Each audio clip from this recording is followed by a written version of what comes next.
Welcome to another edition of Tuning In with Bob Lancer Dr. Greg Nielsen, Dr. G, or just plain old Greg.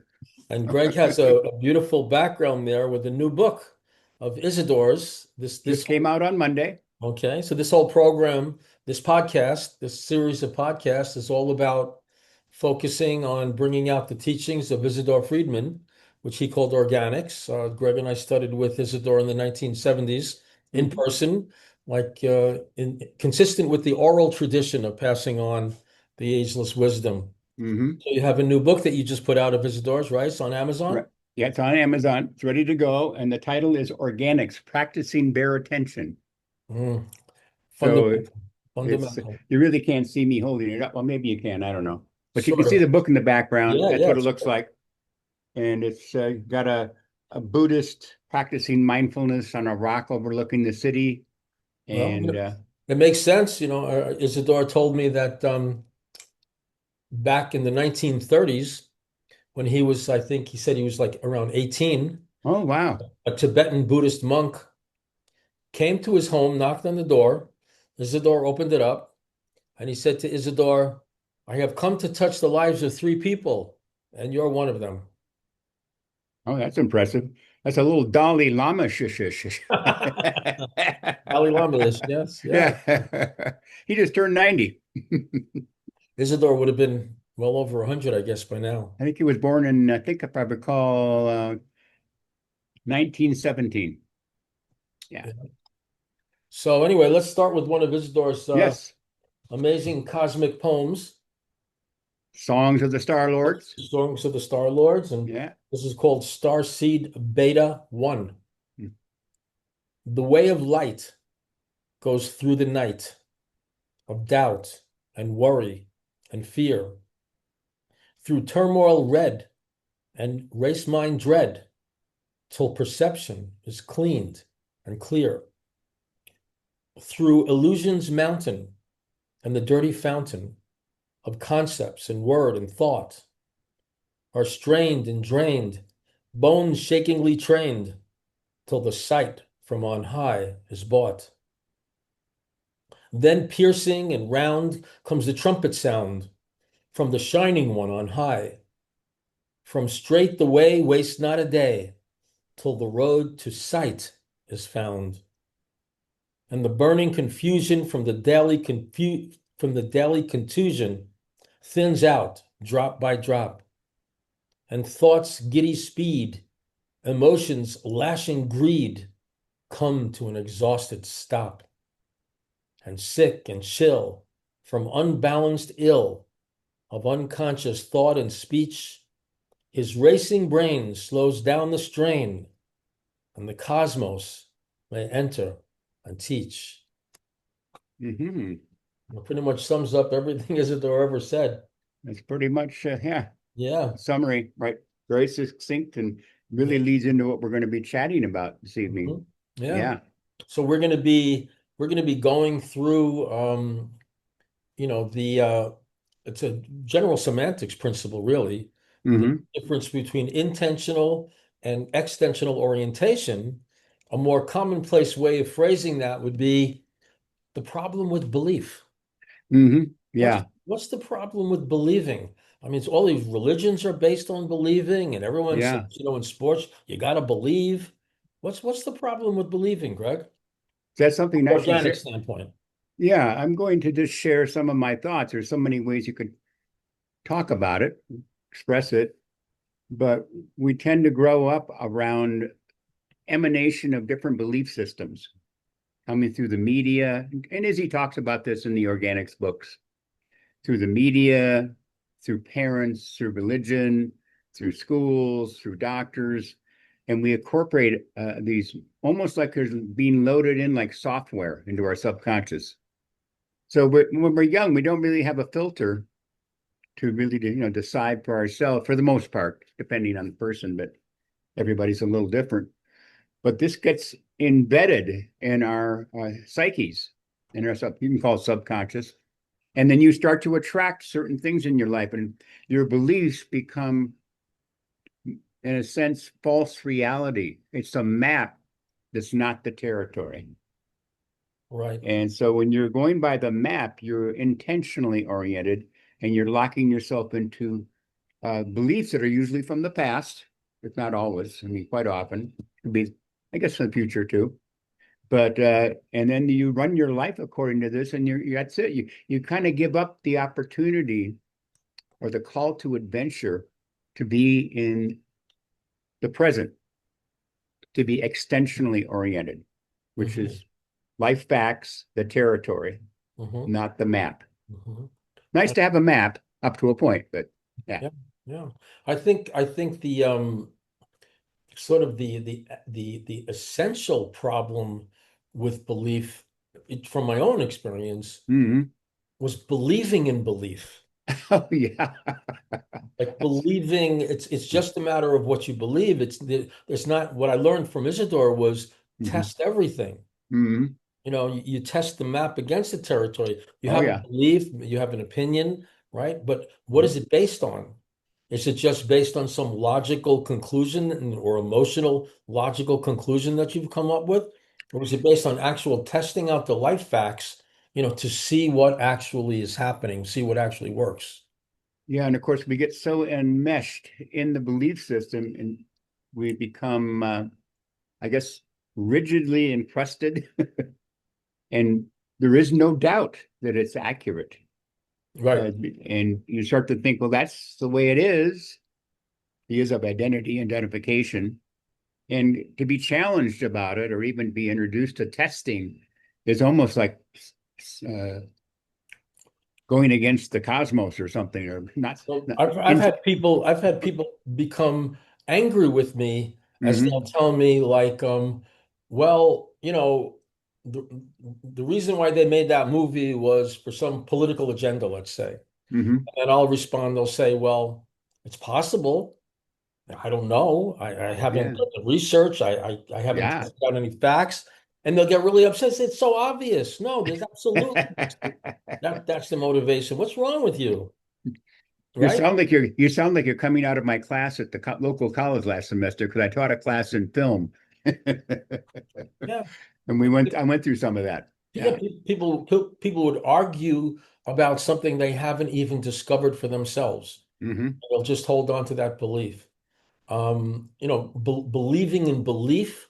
Yeah. I mean, the big shift for me with Isidore was shifting from believing in belief to testing, to an Yeah. empirical approach to any situation. Sure. I remember Isidore used to say, you don't have to trust the person, you just have to test the person, and then Yeah. you can see what you can rely upon, what you cannot rely upon based on direct observation. Hmm. Yeah. Yeah. And then when you start listening to yourself and other people, I don't trust anyone. Okay. Right, Well, anyone one, anyone two, anyone three. right. There are many anyones, and trust is a high order abstraction. Mhm. But if you're on the nonverbal level and you're being extensional, you're doing what you said, testing. What Yeah. is your life fact experience? What is the energy? And you Mhm. begin to go by that in terms of how you interact, decide, and you're continually doing that. It's not just stopped. It's an et cetera, et cetera, et cetera. Well, Time dating. Yeah. and as Korzybski talked about in his book Science and Sanity, there's less shock involved when Hmm. you're extensionally oriented, when you're Yeah. oriented toward empirical, checking out the facts, because you're not coming in with this totally closed mind around an expectation. There's Hmm. a little bit of an opening there. So, well, maybe that's likely, maybe that's what happened in the past, maybe Yeah. that's high probability. But as far as certainty goes, there's a little bit of openness here to see what actually happens. So I'm not completely shocked when Yeah. belief does not jive with reality. And that's where the word science and sanity comes in. You're generally more sane or balanced or in the moment or psychologically healthy Well, if realistic. you're, You're yeah, just realistic. you're Yeah. in touch with reality. Sanity is in touch with reality. Insanity is Uh-huh. not in touch with reality. You're living in a world that doesn't exist, and so you keep bumping into things that are actually out there. Yeah. And I find, at least from my experience, maybe yours too, uh, if I do have a belief and hey, I'm in my 70s. I'm still coming across beliefs, layers of beliefs I didn't even know I had, or if Hmm. I did, another layer of it comes out. And so you're you're bumping up against these beliefs because if you hold on to them, you sort of attract a circumstance where you need to test out.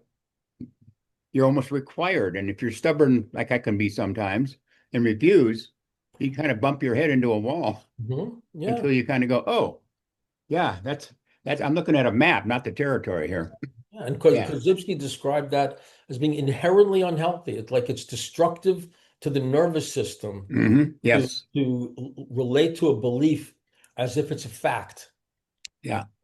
And then then it opens the door when you do fall for beliefs. Um, an emotional thought becomes a belief. Like a Mm. person can walk around believing that they're unworthy of love or Oh. unworthy of success or hmm unworthy of friendship because they have this emotional opinion about themselves hmm instead of saying, well, it's just an idea. The real me is not an idea. That's just an Right. idea about me. hmm It's not working well in my life. Maybe I should change it. But if they're glued to belief, they're Yeah. stuck in it. Yeah. And it's amazing how many how people can hold on to them so intensely. So I call it crazy glue energy. They're just Right. locked in, and you have to be, like you say, you have to be careful what you say because if you challenge somebody's belief, uh, it's how they live. I mean, they think they live. I mean, Yeah. yeah. Yeah. So, Um, you know, that's where racism comes from, hmm belief. yeah. A belief about a type of a people, a set of a people, without actually having direct involvement with a given individual of a particular race, hmm might actually wind up saving your life or saving your child's life in a pinch. But Yeah. you're going to relate to them based on a belief that this is how all of them are, Yeah. right? Yeah. And of course, I mean, these are things that come into our subconscious, I call it subconscious psyche, our mental sphere. As we grow up, you get almost shocked sometimes. I didn't even know I believed that because you go into a circumstance, you might go to a city or another country Mhm. and see a whole different way of looking at things and experiencing things that you run up against, and you go, "Oh my God, I didn't realize there's other ways of looking at stuff and experiencing the life facts or the energy, the nonverbal level." There seems to be a relationship between believing and generalization, Oh yeah, definitely. right? Like That's a generalization. right? Yeah, like a generalization. But if it, going back to the Holocaust, Yeah, I mean, you can see it rooted in belief. yeah, What was stated in Mein Kampf, the propaganda, you say it over yep. and over, and people believe it, and Propaganda. based on the belief, they think, oh, well, that's the problem, Yeah, right? And they're that's right. locked into that belief with a lot of emotion. And then comes the cult phenomenon of, Mm, well, if I share this belief with a lot of people, then at least I'm part of this big group. I'm not all alone, right? I have a social network. I fit in, I belong. That yeah. human desire to feel a sense of belonging is hmm motivation to slip into a belief. Yeah. And it's very much illustrated in a film that was put up for the Academy Award a few years ago called Jojo Rabbit. Never I familiar with. won't describe the story, but what you just said is actually the movie. It's a young boy who's inculcated into the Nazi way of thinking. Oh, I'm not going to go into detail, but you can uh-huh. check it out for yourself, whoever you might be. But it kind of confirms that Mhm. very thing in a very well done film. Now, there's always been kind of science and religion, up until fairly recently, science and religion were on a kind of a collision course Yeah, yeah. because religion stressed from the time you're born, from the time they bring you into the church, from the when you're the Oh, yeah. most impressionable, they tell you if you don't believe this, you're gonna go to hell forever. And anyone who doesn't believe this is going to go to hell forever. And you're told that over and over again, very, very strongly. Oh, yeah. Whereas the ancient wisdom teachings, right, which were really attacked by the churches, right, were about finding out the truth for yourself, gnosis. Correct. Yes, Discover the truth for yourself, find out what's really going on instead of clinging to a belief. And those two forces have been in collision for oh, forever. yeah. Long, long time.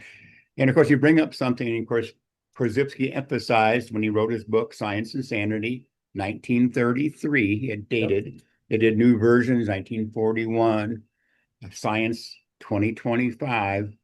I mean, if those people who are science oriented in terms of observing what's going on in the research in the science field, things that we thought were scientifically set, say 25, 30 years ago, they're discovering we're not. But that's science. So the true scientists start to let go of that stage of science and see there's a broader uh, investigation, new information comes out. And of course, you can apply that to your life Mhm. as you gain new experience and you start to have direct energy of a situation. You Mhm. may walk into a room 25 years ago and go, hey, there's people here, and that's it. Now you might walk in if you're more energy oriented and go, I'm picking up something over here. It's a little bit dark in here, energetically speaking, or I feel very uplifted, Mhm. and you can feel it directly. Mhm. So you're changing the way you do things. Yeah, Yeah. you make a different choice. You make a better Yep. choice. But Yeah. look, the ego wants to be right, and so it'll cling to a belief, even Hmm. though you get all these signs. Maybe you're going into business with someone, Hmm. and your initial belief is, "Oh, this is great. This is going to be fantastic." But over time, you start seeing these signs of the person doing this and doing that, and it starts to raise doubts. But you hold on to the belief, right? Because you don't want to be wrong. You don't Yeah, want and you'll to be wrong. and You you'll definitely go really. into that fight or flight modality if you get caught up in it. Yeah, it's Yeah, it. it's So a belief closes your mind hmm around an idea, and if it's strong enough, it blocks you from seeing what's really going on. I've seen that when I was doing a lot of work in parenting, mm, helping parents, how parents would have these really strong beliefs of what the child is supposed to do and what the yeah, parent is supposed to do about it. And sometimes what the parent was doing about it was way more destructive than what the child was doing. But hmm they had this belief, like, this is the way I was raised, this is the way I yeah, was taught to raise, spare the rod and spoil the child, yeah, that yeah, biblical statement. hmm And you're watching people harming one another in the name of love,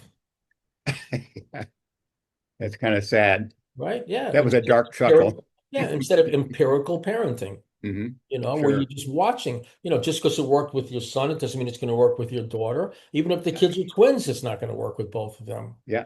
right? And so being flexible, belief takes you away from flexibility, adaptability, Hmm. responding to what's actually going on, being able to produce a better outcome based on observation, Yeah. right? Instead of just walking through life with your eyes closed, clinging to a belief about what's going on. And as you mentioned earlier, then you start attracting disorder, negative energy within the physiological organism or body, Hmm. and you can attract ailments, Hmm. uh, diseases, psychological problems, and so on. So, Yeah. yeah, Neurological. neurological. Yeah. Korzybski talks about, the essence, as does Isidore, the essence of science is math, right? Imagine someone trying to solve a mathematical problem equation based on belief, right? Instead of actually seeing what's going on with the numbers, Yeah. proceed I mean, based on the facts. they might argue over one and one is not two, Mhm. it's one. Right. I don't know. Right. Yeah, yeah, yeah. Yeah. Or they might say that, this cup of water, right, is Hmm. warm, Yeah.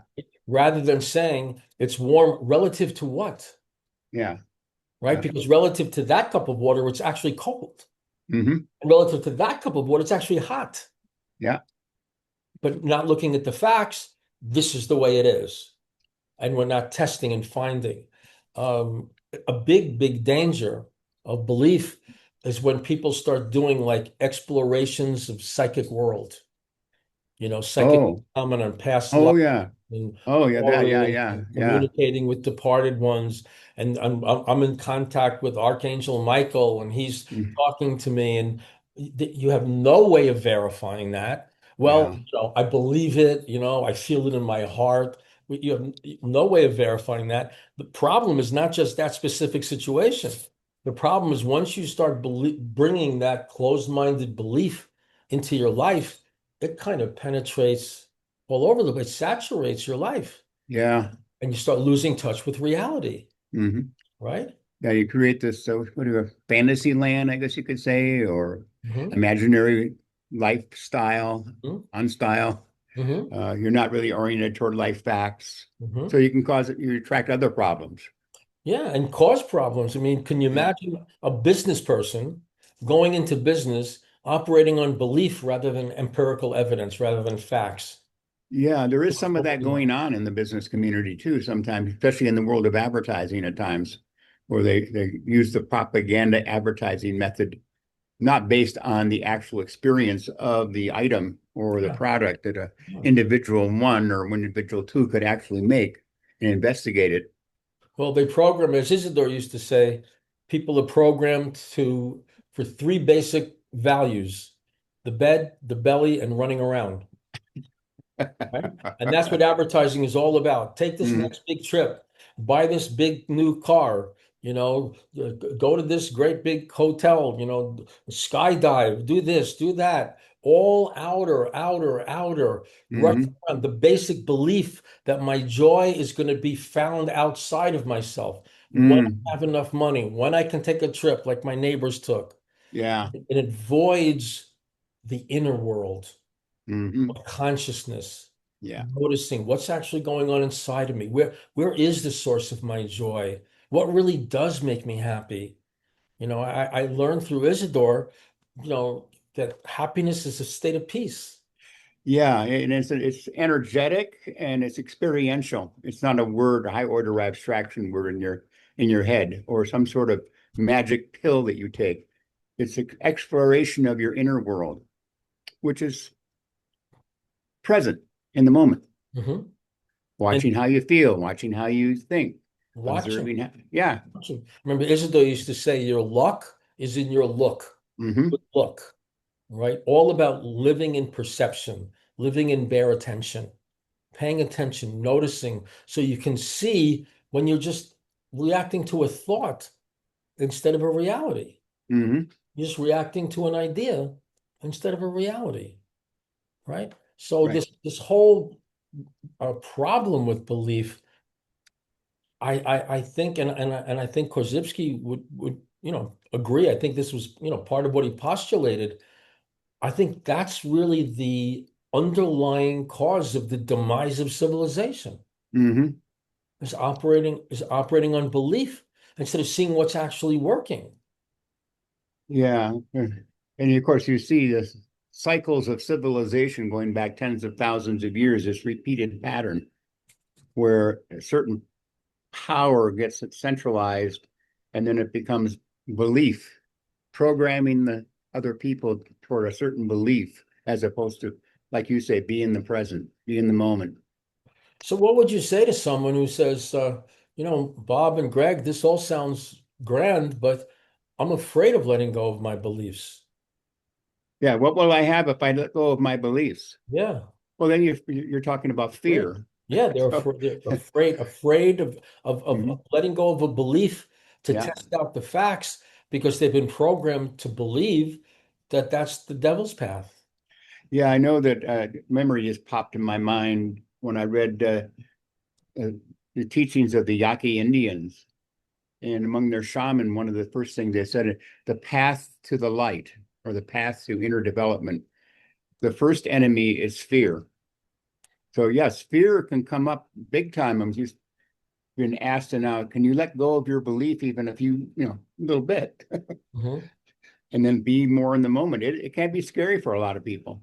So learning to deal with the vibration of fear is Right. one of the energies you need to let go of as well. I think one of the ways of helping, one of the things that helped me was recognizing a belief is just a belief, Hmm. like differentiating that, recognizing when you believe something, right? And realize, well, this is just a belief. If I'm believing it, that means I don't really know. Because, Yeah. like in the Platonic dialogues, the dialogues with Plato, which reveals like a sort of initiation into the mystery wisdom, the mysteries. And what Socrates would say was he knows he believes he's the smartest philosopher in Athens because of all the philosophers he interviewed with and dialogued with.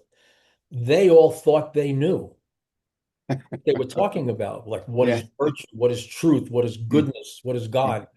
Yeah. He realized he doesn't know. Hmm. That's the first knowing. Yeah. When you Yeah. realize That's you really don't know. Like when someone grieves over the death of a loved one, what belief is that based on? Why, when you feel sad about someone going to the other side, yeah. it's That's based on a belief. What if that person was yeah. better off? Conditioning, family tradition, cultural tradition. It's not really being in the moment at all and not really feeling the energy that's really going on Hmm. in the moment. Yeah. And we get caught up in this whirlwind of beliefs that just all day long, from the time you wake up to the time you go to sleep, you're just in a mad current of beliefs. And it's hard to see it first unless you take the time to study organics, look at science and sanity, and do some investigation, self-development work on yourself. So it's a commitment that you have to make over time. Yeah. I think the most fundamental practice is what you have behind you, is the practice of bare attention. Yeah, that's one reason I stuck with that title Yeah. So after then, reading all the material. yeah. Yeah. So how would you define bare attention? Bear attention. No, I'm not gonna. I'm not What doing is your belief around bare attention? that.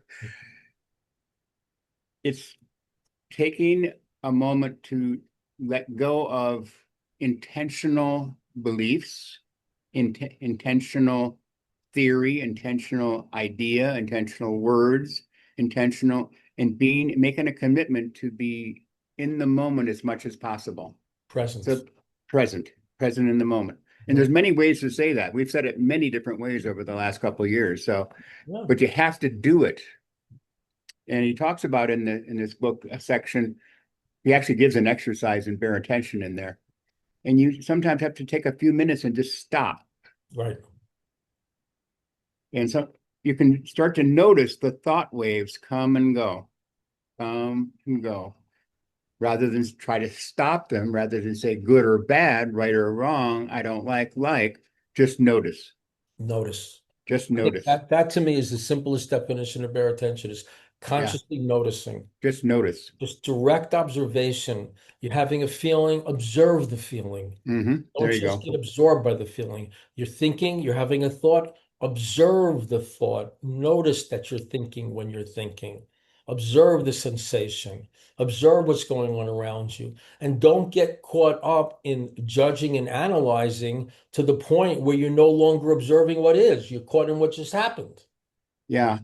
I know sometimes if I do a short meditation or whatever, I'll be astounded at what passes through my mind because I don't even know why I'm even, quote, thinking that or identifying with that wave of thought. Sometimes it makes me laugh, even like, what? It's okay. But I just notice it, and Yeah. then let it pass.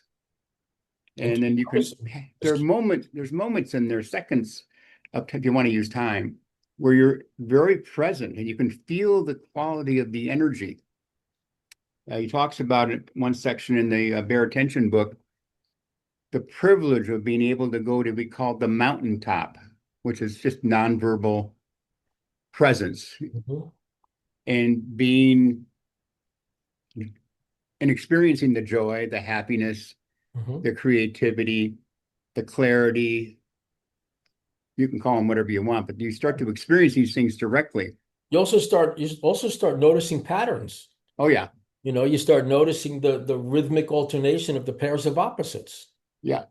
You start seeing that, okay, something pleasant happens, oh, then something challenging happens, then something pleasant, and you start noticing the patterns of the universe. Mhm. You start seeing more and more, and your awareness starts to expand. And I think that's one of the routes, we call our podcast tuning in because it's about becoming a conscious energy being. Mhm. That happens through bare attention. Bare attention is the opposite of belief. There you Belief, go. a lot of talk over the past several years of, people say, oh, I have ADD. I have ADD. Well, what does ADD stand for? I, Attention deficit disorder. A lack of attention, a lack hmm of paying bare attention in the present moment to experience what's happening. Isidore, in I think in Wisdom Book 1 or 2, where he's giving the definition of sanity and science, and he says science simply means knowing. And hmm the more beliefs a person holds on to, the less that person actually knows about what's really going on and how to live it. Yeah, I think you brought up a very good point there because oftentimes people, when they have their beliefs, think they know their beliefs. So they identify the word know with belief. Mhm. I know my beliefs, so I know. That's right. So when you That's right. sometimes we start talking the way we're talking right now, it makes no sense. Of course, I know I have my belief, and that's what I know. So Right. there's not a willingness to say, let me take a look, Yeah. let Yeah. me explore Yeah. what the different kinds of knowing are, and to know directly, energetically tuning in is a whole different experience, non-verbally. Yeah. Yeah. I mean, that's when you have a direct confrontation with the mysteries. Because if you ask yourself, like, what do I really know? Do I really know that, like, there's anything to fear in life? Do I really know that, or is that just a belief or a hunch Mm. or an opinion? Right? hmm Do I really know that something can actually go wrong? Do I really know that this is an injustice? I mean, if you take all the facts, which is like there's an infinite number of facts to any situation, mm right? Including past lives, who knows, multiple dimensions. Do I really know that this is an injustice? Do I hmm really know this is right? Do I really know this is wrong? And so what starts to happen is you start to realize the knowing of not knowing. That's the one thing you know is I don't really know. Now, what's an intelligent way of proceeding if I don't know? I test, I Yeah. measure, I experiment, I see what happens, and I find my way. Little by little, I find my way along the path of truth. And that goes back to that Greek phrase, know thyself. Mhm. So you're directly getting to know who you are in terms of thought, feeling, emotion, belief, attitude, whatever, conditioning. And even though a lot of people don't believe it, astrology can be a very helpful tool for knowing yourself. For some people, it's a wonderful tool. For me, it was And it was like a revelation mhm, when Joe Polanski did my chart back when I first started working with Isidore. yeah, When I looked at my chart, it was for the first time in my life. Wow, I exist.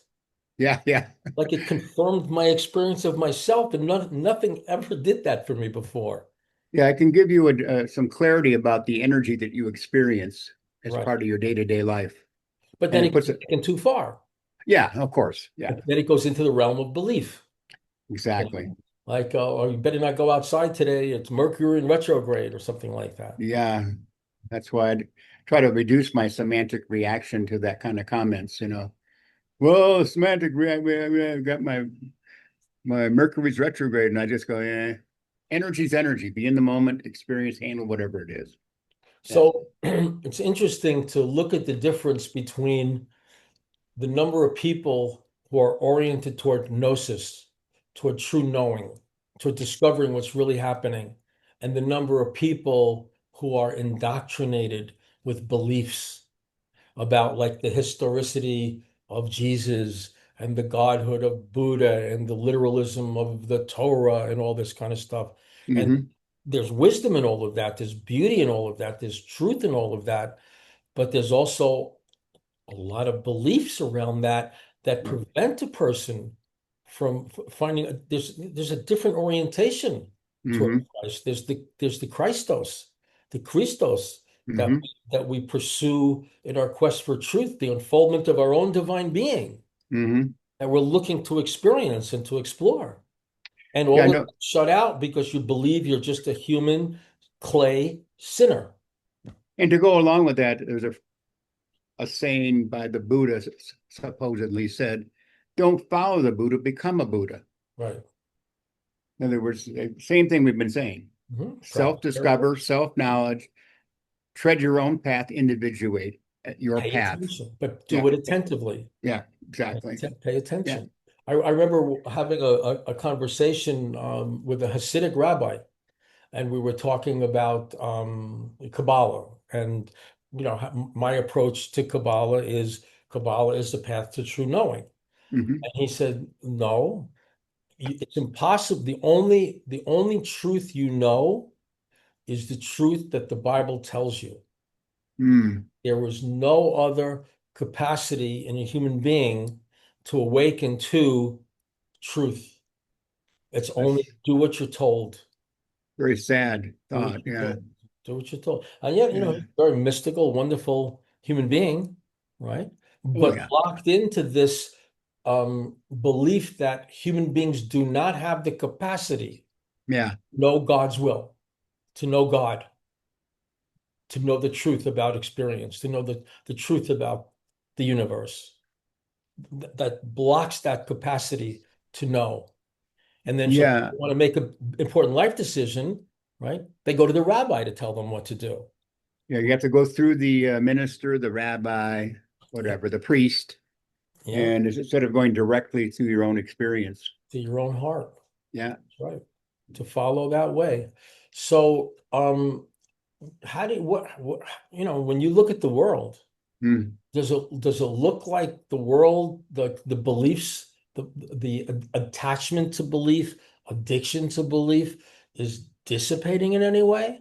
Or does it still seem like vast, vast multitudes of people are operating from the level of belief? Well, we could do what Izzy used to do, take out the pendulum and ask. But I, I'm just going to go with my intuitive thought here in my experience. It seems to be a very high percentage of people oriented toward belief. I mean, I think it's more, to me, it's well over 50%. Oh yeah. It's probably over 90%, but it's up there. Hmm. However, I do see, and then maybe there are pockets of people who are, say, for example, in Tibet, might be some there, might be some in India, and certain pocket in the United States. Might be some in Brooklyn. Exactly. Uh, there were some at School of the Natural Order in Baker, Nevada, that dance group. There are some at the different places like the Zen Buddhist Shasta Abbey. There's a Zen group that meets to meditate here once a week where I live. Some of them are in that process to some degree. So Hmm. there are those who are pursuing their own individual path Hmm. and beginning to know, but it seems like a small amount. However, on the other hand, it seems for me, you can get 1, 2, 3, 5, 10% of people moving in the direction of organics and whatever way you want to call it. It can make a big difference on the other 90% because it can so-called radiate or rub off Hmm. to some degree. So Yeah. we'll see. Especially when you have, a teaching, I consider it a true teaching, organics, Mhm. Oh yeah. which is, Isidore would say over and over again, have no opinions. And the Buddha used to say that Yeah, too. he would Have no quote them opinions. that Yeah. way. Have no opinions, just find out. Yeah. One time Isidore, I don't remember if he said it or he wrote it. He said, like, if you want to know if something's worth doing, notice how you feel before you do it. Notice Ah, how you feel while you do it. Notice how you feel after you do it. there And you then go. good sense of whether or not it's worth doing again. Hmm. I remember my son Aaron, who's now 16. Oh, He congratulations to you on that. That's a had big jump. All the way to 16 is fantastic. so he had made some decisions, when he was a little younger than that, and they kind of blew up in his face. And he said to me one day, he said, "Dad, it seems unfair that we learn our lesson after we make the mistake." He said, Ah, "What's the point? What good is it?" And I said, "Well, you're going to have the opportunity to apply that lesson again in the future. hmm. Based on observation, everything is cycles, Yes. comes back around again. You get the opportunity, whatever you learn from life, you get the opportunity to apply that lesson in Oh a yeah. situation that has some similar coordinates." I remember reading, some of Izzy's notebook material. He used the word pulse recurrent frequency. What comes around goes around, it comes back. Mm-hmm. And like you say, the next time it comes around, it'll be different. It won't be exactly the same, but it'll be similar. But you can choose to be conscious in that moment, which transmutes the experience to some degree. Yeah. And it's a wonderful feeling. Sometimes you wonder how long does it take? Mhm. How many pulse recurrent frequencies do you have to go through? How many lifetimes? Yeah, Yeah. whatever it is, it is. It doesn't matter. Right. If you're making an effort and you catch yourself and you're self-observing, you go, here we go. Now, what am I going to do? Well, that's one of the applications in the Kabbalah and wisdom is instead of automatically reacting to a situation, pause to consider Hmm. what have I learned in life that I can apply here? What similar situations have I gone through that taught me something that I can maybe apply here instead of automatically reacting, taking Yeah. time to consider like what is an intelligent approach to this situation based on what I've learned. Like if a person's about to get caught up into an argument again, Mm. pause, like, well, what happened the last time you got caught up in an argument? You felt like Mm. you wasted your whole life. You didn't accomplish anything, right? You put a rift in the relationship. Yeah. Maybe this time you don't argue because you remember that. Yeah. I've had that situation come up with over the years with students. Back when I was teaching more regularly in the college, sometimes they would fight over their grade. And I'd say, well, okay. So if it got really heated, I would avoid the heating of it. And I would say, look, why don't you, here's the checklist. You go ahead and grade it yourself. And whatever grade you give yourself, that'll be fine. Wise. That's really wise. Yeah, And they looked at me like, hey, if you want to cheat, that's okay. that's right. Yeah, Give yourself an A if you want. I yeah. just said that. Go Go ahead. right ahead. It's your I life. disarmed everything. Yeah, I didn't do that when I first started, though. you I learn. would fight for what was right. Here's the Aha. rubric. Here's the checklist. You didn't do these three things. I'm sorry. That's it. Yeah, and so Over you time, learn based on experience yeah, what works, what doesn't work, that and you became doesn't more work. successful.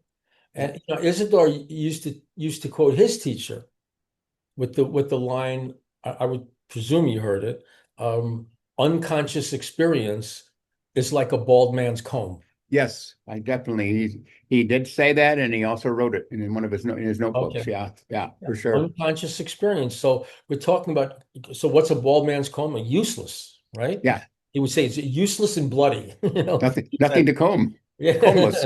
No, just dead in a comb. I can attest to that. Me too. That's why we're on. But that's the difference. It's like, Friedman would say, like, come on in, the water's fine. Like, just become conscious that you believe when you believe that it's a belief, that there's a difference between believing the water is cold and putting your toe in the water to Hmm. find out if it's cold. Yeah, because the belief is a map, but the experience of the territory is the foot in the water. A mental map. Yeah. Mental map often really emotionally clung to Hmm. that prevents us from a whole awakening to the infinite spectrum of life's experience. Yeah. Yeah, you can't feel depressed without believing in a reason for it. Yeah. There's some belief you have to have about your life, about yourself, about your Hmm. possibilities that causes you depression if you're feeling depressed. Same thing with anxiety, same Yeah. with fear, same thing with anger. Mm. There's a belief that you have, oh, that person ripped me off. Well, wait a minute. If you look at what happened, maybe you can see it was a lesson for you. Yeah. It was a blessing for you. Maybe Hmm. going through that is going to prevent you from going through something even more serious. Maybe it was a favor. Maybe the worst thing you've ever been through, you're going to eventually see was the best thing you've ever gone through. That quite often is how I look back on certain things that were difficult. Best teachers sometimes can be, not always, a major problem or issue or difficulty or anxiety. And it seems like insurmountable at the time, but turns out to be, wow, what a lesson. Yeah. What a lesson. Yeah. And Fantastic. oh, absolutely. I can absolutely say that the most emotionally painful episodes of my life were turned out to be the most liberating Yeah. because I saw that all of my suffering, all of my emotional suffering was based on a belief. I remember when I was going through my divorce, Mm. I was absolutely devastated because of the effect that I thought it was going to have on my children. Oh, Because I had yeah. so much emotion involved, I was Yeah. completely convinced by my belief until Yeah. I Yeah. finally did the method. It helped me to relieve the emotion. And then I can see, why am I imagining that? Yeah. Why am I visualizing some tragedy, some loss? Is that what I want to create? It's just a belief. How might everything turn out better for everybody? Yeah. Exactly. Then it all Right. shifted. Yeah. So you take, Isidore uses the phrase emotional thinking, Mm. right? Yeah. How has that played a role in your life? Emotional thinking. What have you observed about emotional thinking? In my case, emotional thinking leads to delusion, confusion, and suffering. Uh, Yeah, what because would be an you're, example of emotional thinking? well, even going back to just the very thing I just mentioned about the grading system in the school system. Uh, who cares? Why does there have to be a grade anyway? In fact, I got to the point where that's an emotional thinking thing and a belief, Hmm. and it has to be true Hmm. because I'm a teacher. Right. So finally, I went at the end of every semester. I said, "How can I get you guys a higher grade? Let's see. I mean, look at your grade book. Oh, that was subjective what I said there. I can give you a few more points to get you up there to an A minus." So I changed the way I handled the situation. Grading become less of a big deal. That's right. Or And somebody was becoming in, they're going to become a pre-nursing student, and they have to have an A to move on. Come up here, we can find something. Come on, here's an extra something, 25 points. You get an now A. someone might come into hear that story with the belief, Yeah, oh, you're ruining their lives, you're preventing them from learning, but you can actually observe, and I've observed it as a teacher as well, yeah. a little move like that opens the kids up, Oh, it's fantastic. yeah, they start becoming inspired. They create a harmonious rapport with the teacher. They Hmm. they're into learning. They're into Yeah, doing better. yeah. And of course, I do it at the end mostly, toward the end of the training. So all of a sudden, I unleash the whole thing. Oh my God, this is fantastic! They all start coming up. Hey, can I do this for that? Can I?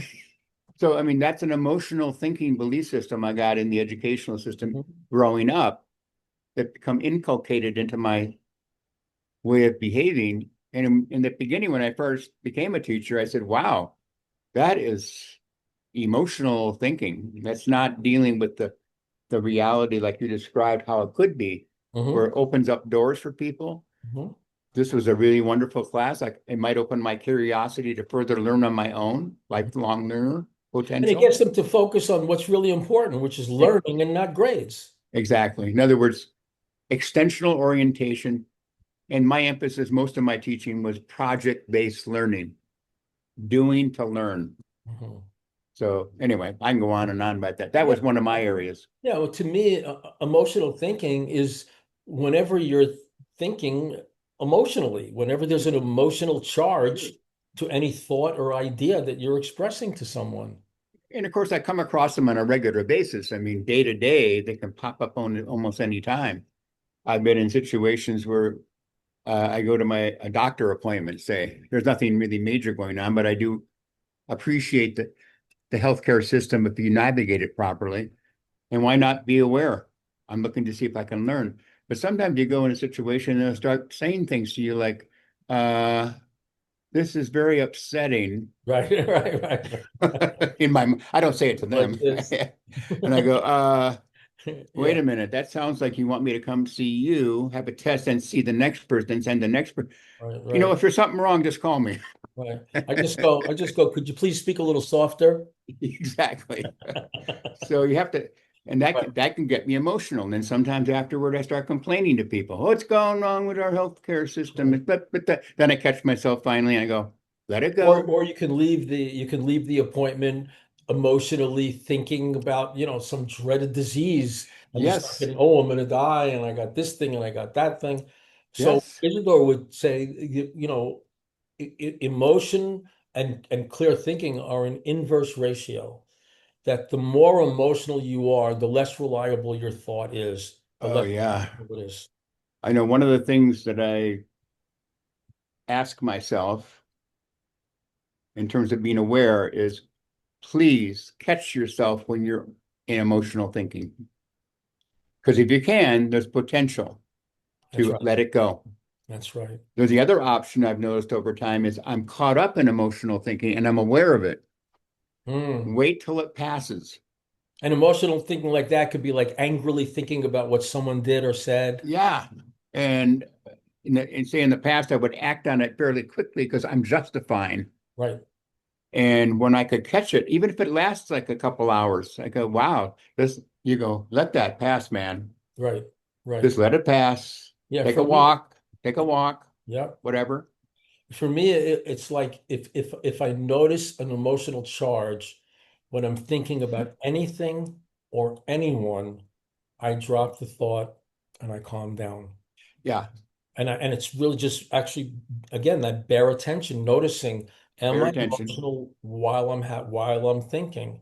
Because I'm just operating from some belief instead of recognizing I'm messing up my nervous system. I'm causing myself a lot of pain. I'm Yeah. confused. Why am I even thinking about that? What's really relevant in my life? Yeah, you can really feel the heat of the emotion when you get fired up too. Oh God. You can feel it internally. And of course, in Emotion your mind. emotion masquerades as truth. Yeah. Like you have an emotional reaction. Well, that's the most important thing. I got to go tell that guy off. And it might have no relevance Yeah. to your best interests. Hmm. No relevance at all.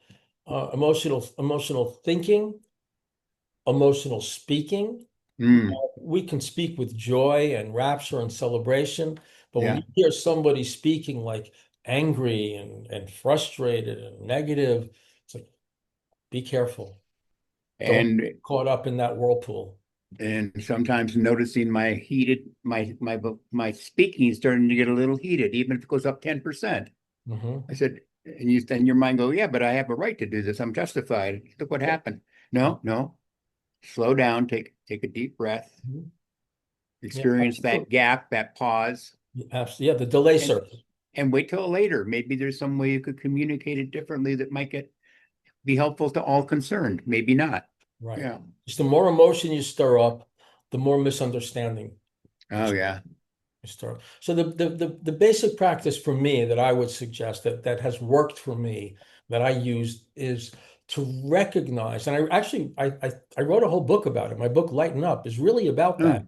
I gotta Um, write that down. Lighten up. Is it Lighten on Up. It's on Amazon? Amazon. Yeah, Lighten Okay. Up. It Lighten up. was when I had this like huge epiphany. I was walking I was doing a seminar in Galveston, Texas, and Hmm. walking along the beach there, and all of a sudden I had this realization that all the things I was worried about was nothing but beliefs. Hmm. And I was confusing beliefs with reality. And so the Yeah. practice that followed that, which I still do to this day, is I try to recognize when I'm believing, Hmm. when I'm operating on a belief, when I'm just entertaining a belief about something that I really don't know. Like all the opinions people have about all the people in the media and politics and news, they don't know any of these people. They Well, probably themselves. it's what again back to the belief system, intentional versus I don't even like the Extension. word versus, but extensional. Yeah. And it just seems like for some people it's so obvious that that is right, and you think you know, but you And don't. intentional, to clarify, it doesn't mean like being intentional. No, no, no. It's a Right. different Thank you. orientation. Yeah. It's based on my internal belief system. Yeah. Extensional is based on my actual direct perception and observation. And Very isn't well. recommend, to frequently just stop and go into nonverbal perception in the present moment. Yeah. I mean, it's very refreshing if you do that. I like to sometimes take you can call it a conscious walk, walking meditation. I did it this morning along the river. And when I first shift, I notice my thoughts coming and going. coming and going, coming and going. But as I stick with it, I'm feeling the trees. I feel the pressure of the ground through my foot.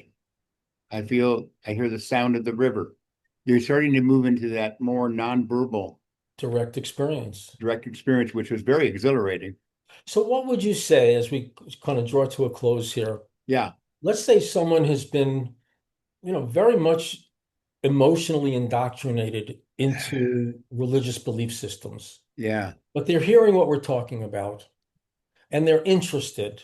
yeah. There's also some fear. How would you counsel someone like that? I'm going to go with the first thought, depending if they're a reader or not, because it's a process to go through. It's not something you can hear once or twice usually. But there's a book called Insights for the Age of Aquarius by Oh, Gina Cerminara, and it applies general semantics to a religious belief system. I forgot about that book. My dad was super Christian, and he asked, "Do you have any books I could read that you've been reading? I'd love to try something." I sent him that book. He was his new Bible.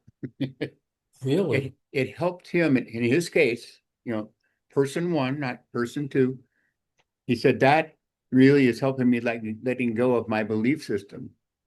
So I'm not so programmed and mechanical about it I that he think got I'll put from, that in the description, a link to yeah, Insights to the Aquarian Age. Is that what it was called? Insights for the Age of Aquarius by Gina Seminara. Yeah.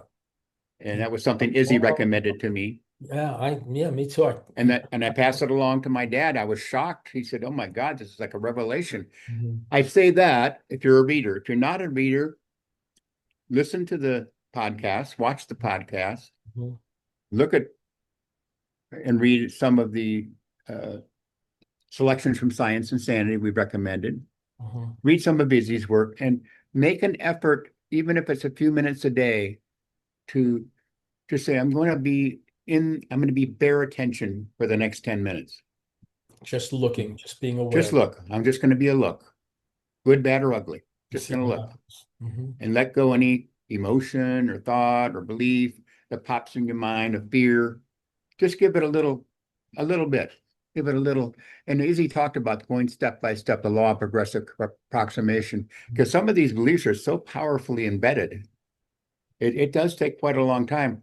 When Mhm. I was growing up, one of the big beliefs I worked through and have been working through for, for 40, 50 years, I wouldn't say it's overcome, but it's a lot behind me now, was both my parents and my grandparents, they all grew up during and experienced the Great Depression. And there was a real poverty mentality Mhm. that if you're poor, you're close to God. It's kind of weird. Yeah, there's compensation. But and I had a thing about rich people. They must be like, corrupt. They're all bad. In other words, problems with false beliefs. Mhm. But over And the all that was years, based on an unconscious reaction to exactly, their own feelings of worthlessness, exactly. try to compensate for that, but they weren't paying attention to see what Hmm. kind of games their own psyche is up to. The And a psyche lot, is so yep. mischievous. So most of the things we've been talking about this last hour, that I applied to that belief system, and it was very liberating. Plus, I was very conscious not to pass it along to my son. I made a really conscious effort because I wasn't through it all yet. So Mm, I avoided that. And you could see he didn't really carry that at all. mm. He attracts money like it's free air, Yeah, my which is 22-year-old, good. my 22-year-old is like that. And which is great. Yeah, He's yeah. inspiring me to move along. Open it up, Exactly. So, expand the possibilities. so Every those are the things I would recommend to somebody who's deeply embedded in religion. And also, there's the other third thing I would say is that most religions have an exoteric and esoteric Mhm. tradition. So you might discover that the esoteric tradition, we can go and spend hours on that, but Maybe of we your will. particular religion, Mhm. and might be liberating to some degree. Is another way of interpreting Yeah. scripture Yeah. that is oriented toward gnosis, Yeah. toward knowing, toward Yes. following and discovering the truth for yourself. And that was one thing I got of studying with this one teacher I had, Francois, who studied with Joseph Campbell, Right. that there's a side of religion, there's a knowing path, not just a belief path. So Mhm. those are a couple of things I would suggest. Well, Dr. G, Greg, I think we've just wrapped up number 21. All right, we're And legal. I am going to, I firmly believe it was a good show. No, I'm only Oh kidding. yeah. No, I don't believe it was a good show. I don't believe it was a bad show. All right. Until next time, Yeah, amigo, enjoy. I'm Adios, going to go order amigo. that book, Organics, Yeah, Practicing and Bare Attention. it's Just available on Barnes and Noble and lots of other outlets too. and until next time, enjoy I, every moment. You deserve it. adios. See you next month. Thank you. Adios. Adios.